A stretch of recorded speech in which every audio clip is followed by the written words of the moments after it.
behind or wonder if you're just not enough. But what if those moments aren't holding you back? What if they're actually building you up? Our next guest says his struggle became his greatest strength, and through it all, there was one person who never stopped believing in him, his mom.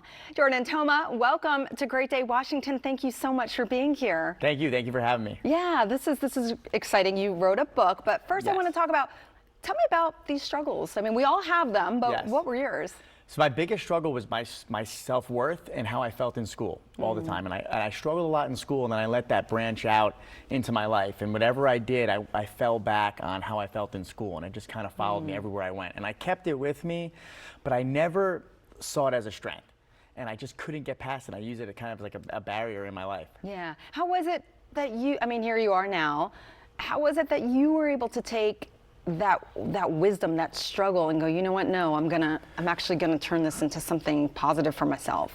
Not everyone can do that. That's hard. No, it's hard, and it's only when you look back, right? It's in the moment you can't see it, and it took me my own life to look back and really see it, and that's what I had to do. And then when I got older, when I got through school, when I got through college, and I did things I never thought I'd ever do, I was like, wait a minute, that was so hard, and I did that. Whatever comes next, you know, I can do it, right? And that's the truth about everyone, anyone. But in the moment, you don't know it. You don't know how strong you are until you look back later and really see it. Yeah, I feel like your message helps those people in those moments, because we learn it when we're older. Right. But you're going, hey, you're young now. Let me tell you something. I know there was someone in your life that also helped you along the way, and that was your mom.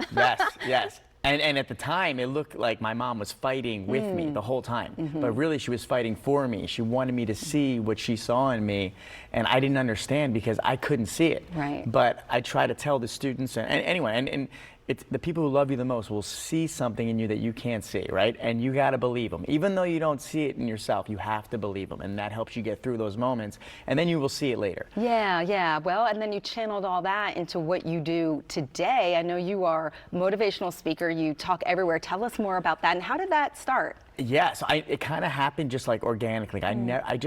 After I went through everything in school and in my life, and I was successful in other areas, I was like, you know what? I'm like, I got to go back to who I was and make sure these students know, hey, this part of your life might be hard, but this moment is not going to last forever, right?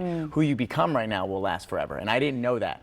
So I was like, I got to get into schools. I got to go back, and I started to just reach out to schools randomly and call them and email them, and nobody would give me a chance for a long time. And then I had one person actually invite me to their conference in Florida. I never spoke before, never knew anything, and she took a chance on me. Wow. And I spoke in front of this crowd of teachers, and then this school actually in Oklahoma was sitting there, and they were like, hey, we want you to come to our school. And it was the first time ever.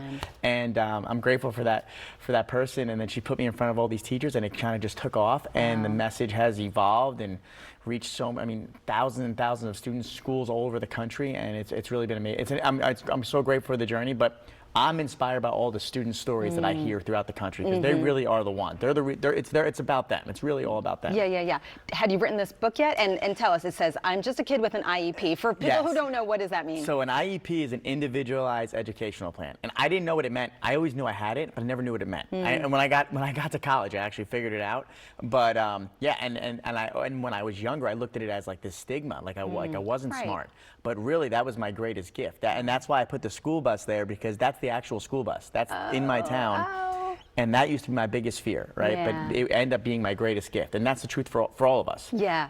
Your biggest fear, once you overcome that's your greatest gift. Yeah. Well, I love that you speak to kids. You've got a huge following on Instagram. I follow you. I love that. Thank you so much for being here. This has been really great. Oh, you got it. Thank you for having me. Thank you. We should say you have a book coming out too, so we need to follow you. Yes. If you are not already among Jordan's 4.2 million social media followers, you can find him at I'm Just a Kid with an IEP, and visit jordantoma.com.